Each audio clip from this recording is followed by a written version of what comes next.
So welcome, Konstantinos. It's great to have you here. We are here to discuss the updated Flavours Review Report launched this year in 2023. It was originally released in 2022, and the updated Flavours Review that was released this year has some changes, which we're going to discuss with you today. So could you please summarise the main purpose of the 2022 Flavours Review and then highlight the key updates that you have made for the version this year? Well, I think that the issue of flavors in harm reduction products, and particularly in electronic cigarettes, is extremely important. And the reason is that these products are, by definition and by function, flavorless unless you add some flavoring. And as you understand, it doesn't matter your age, it doesn't matter if you're young, middle-aged, or even old. You need to have a positive experience when you're using something. So what you're using needs to provide you with some feeling. In the case of e-cigarettes, a feeling of taste, smell, flavor that is satisfactory, that is pleasant, that provides pleasure. Without that, it's like inhaling something which has no flavor at all. It's like inhaling something that just creates some throat heat but provides no other experience. And people will hate it because it is boring. And adults don't like to drink, eat, or even inhale something which is boring, flavorless, tasteless, odorless. It gives them nothing. So for electronic cigarettes, the issue of flavors is in reality an issue of the existence of the product. If we are discussing about restricting or banning flavors, we are discussing about an almost de facto ban on the product. And this is something that the regulators need to understand. So trying to present the importance of the case of flavors in electronic cigarettes was the main reason why I created this review, and I launched this review on flavors, which is a topic that has been largely misunderstood by the authorities and also by several scientists, probably because of their inexperience in understanding how electronic cigarettes work and how they provide the satisfaction to the users and they help them quit smoking. Understanding this importance and so seeing that we are on a move to restrictions, bans on flavors that has been discussed starting from the US, now coming to Europe, I think it is important to give the message through research of the importance of flavors for electronic cigarette experience. So that was the main motivation behind creating this review. Okay. And for those that have read the initial one and they want to read the updated one, can you just summarize briefly what the changes are? Well, we included some additional studies that have been conducted since we launched the first version. And the studies are showing that non-tobacco flavors help people quit, help people maintain their smoke-free status and prevent relapse. They play an important role. We also published a study recently of a large survey of almost 70,000 US vapers, analyzing the importance of flavors in their experience. The novelty in our survey was that we also asked about the patterns of flavor use during the time that they quit smoking, for those who had quit smoking with the use of e-cigarettes. And that's a novelty. That's something we haven't seen in other surveys. So we tried to focus on the period when vapers were still smokers. They initiated the cigarette use in order to quit. And we wanted to see the patterns of flavor use during the period of quitting smoking. I think that this is something that has been understudied, unfortunately. There is not much in the literature, but we have seen longitudinal surveys and big surveys like the ITC group which is doing survey in New Zealand, Canada, the UK, and the US, and Australia. And they have also reported on the importance of flavors and how non-tobacco flavors are associated with a higher odds of quitting smoking. I think we should deliver the message, and that's the purpose of the survey, and that's what the update was about. It was about adding more references about the issue of flavors. It is important to communicate to the regulators and to the scientists the importance of flavors for these products, because without flavors, there is no product. It is something that I personally have observed since 2013 when I made the first survey of e-cigarette use. And at that time, there were almost no studies and we didn't know how vapers were using the e-cigarettes. So since 2013, in that case, I did the study for the upcoming Tobacco Products Directive that was created in 2014 within the European Union. And since that time, it was more than obvious that people, adults, and I'm talking always about adults, are using non-tobacco flavors. They are becoming more popular as time passes from e-cigarette use initiation. So over time, they switch from tobacco to non-tobacco flavors. And I always, Jessica, I always use the example of my mother. My mother, who is 74 years old now, and who has been a vapor for about 5 years after being a 50-year smoker. She had always used, she had always smoked menthol tobacco cigarettes, and today she is using fruit and cappuccino coffee flavors without using any menthol at all, and without using any tobacco flavor. And she's 74, showing that flavors are not for kids, they are not for young adults, they are for all adults who are using electronic cigarettes as a smoking substitute. And regulators need to understand that.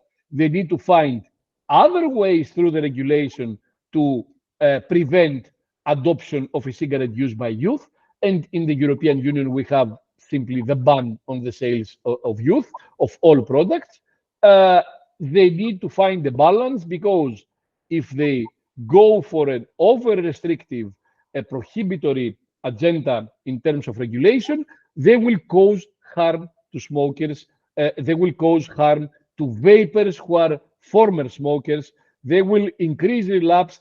And a recent study by SoVape, the Vapers Association in France, which is not included in our review because it was done just a week ago, they also found that people are going to look for the flavors that they're using in the black market. They're going to try to find ways to mix and match their own flavors, and that creates a black market of using food approved flavors, which may potentially be dangerous. And if you want, we can discuss this later, how this can become dangerous for the user. But it's a risk that is coming from inappropriate regulation, and we need to make that clear. And how do you think that regulators can strike that balance of, what's the winning formula in an ideal world between allowing adults the right to use flavors to switch, like your mother, and to quit smoking, and to prevent youth initiation or entry into the category? So what would that ideal formula look like from a regulator's standpoint, do you think? First of all, there is no evidence that banning flavors is going to address the issue of youth adopting e-cigarette use. There is no such research, and it's going to be very hard for this to be successful because, as I've always said, there is not a single ingredient in electronic cigarettes that was created or invented to be used specifically for electronic cigarettes. We know very well that flavors used in electronic cigarette liquids are food approved flavors. That means that they will always be available in the market. There is no way that they can be banned. It's just that they won't be used in pre-made liquids specifically used for e-cigarettes, but you can easily find concentrated flavors and mix them with non-flavored or even tobacco flavored e-liquid and create a new flavoring. So you cannot eliminate flavors from the market. At the same time, you are creating a black market, a do-it-yourself market with products that are supposed to be used for food products. And in some cases, these flavoring compounds are diluted in vegetable oils, which is not appropriate to be inhaled. So destroying the e-cigarette specific flavor market will not eliminate flavors from the market. It will just make users transition to food approved flavors which carry some risks. Additionally, there will be no control of the market, as you understand, because even vape shops can do it themselves, mix mix and match and create novel flavors using food flavorings. The youth will have access to these products if they want to. So I don't see any positive aspect in banning flavors. I only see negative things coming out, both for youth and specifically for adults. The SoVape survey showed that about a quarter, if I remember well, of vapers were saying that they would be at risk of relapsing back to smoking. Many of them would go to the black market to find their flavorings. Very few would transition to tobacco flavorings. So we need to understand the needs of the consumers, and I'm talking about the adult former smoking vapers. Without understanding that, we are risking making an unbalanced regulation that will have potentially devastating public health consequences. And I have a question about consumer choice when it comes to flavour groups and smoking cessation.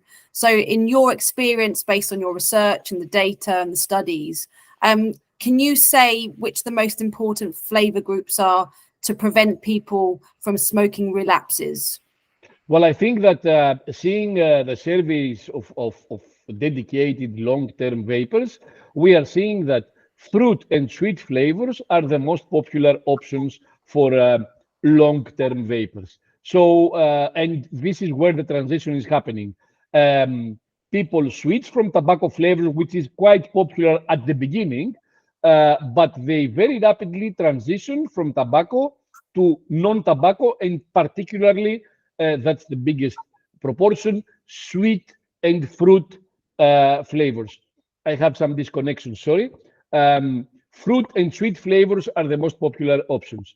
And as you understand, these are the targets of restrictions and prohibitions, but at the same time, these are the most popular options.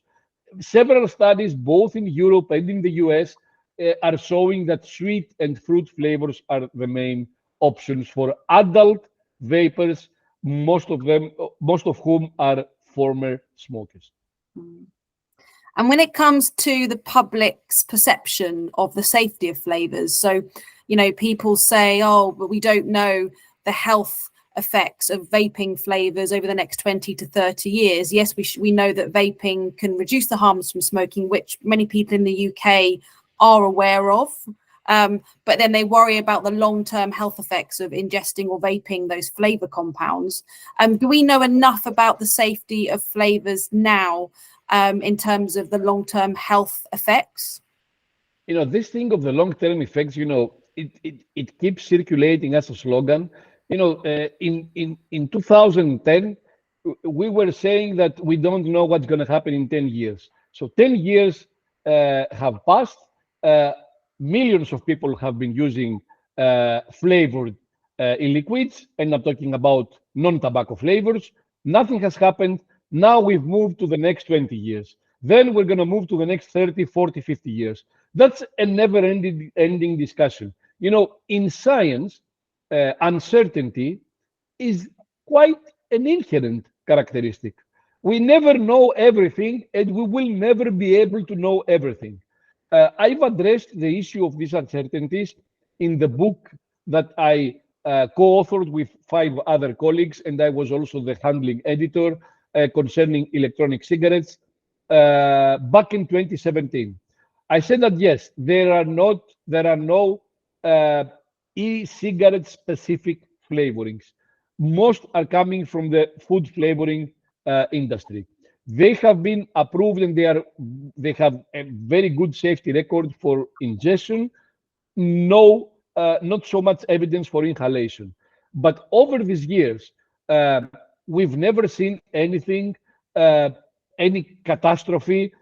The Ivali case, which was one of the catastrophes, a catastrophe coming from inhaling something, was supposed to be coming from e-cigarettes. It was proven that it wasn't caused by electronic cigarettes and by e-liquids.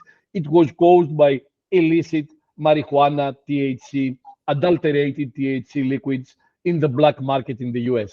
So we haven't seen anything happening for more than 10 years. We're having millions of consumers. I think that with reasonable certainty, but of course not with absolute certainty, we can dictate that if, and that's based on the TPD regulation, if compounds which are not genotoxic, cytotoxic, or carcinogenic are used in liquids, and that's the TPD regulation basically that forces manufacturers to use non-genotoxic, non-cytotoxic, non-carcinogenic compounds. Using these, which are all coming from the food industry, I think is quite gives us quite a margin of safety. The experience that we have until now is a reason of not having any particular concerns. The uncertainty will always exist, but we shouldn't forget the certainty of the death toll from smoking. And when we always focus on absolute risk from e-cigarettes, which of course it's a harm reduction product, so there will be some minor residual risk, we should always remember the main killer, which is the tobacco cigarette. And there is absolute certainty on the harmful effects of tobacco cigarettes. And let's not forget, we're not suggesting electronic cigarettes or other harm reduction products here as a general consumer product for everyone to adopt and use. We are discussing about substituting for smoking. And that's crucial. And whenever we talk about harms, potential or theoretical harms, we should always remind our audience, about the harmful effects of smoking. And we haven't seen anything that even gets close to the risk and to the harmful effects caused by smoking combustible tobacco cigarettes. So I have a question now about the data that exists in terms of the studies on flavors that have been done to date. So obviously you have a very deep knowledge of the data that's out there. And if I were a budding new e-cigarette researcher and I wanted to study flavors and the importance of flavors, but also to help regulators with not over-regulating and having risk-proportionate regulation, what are the key areas that you still think need to be addressed that aren't being addressed by the current data? So where are the main gaps?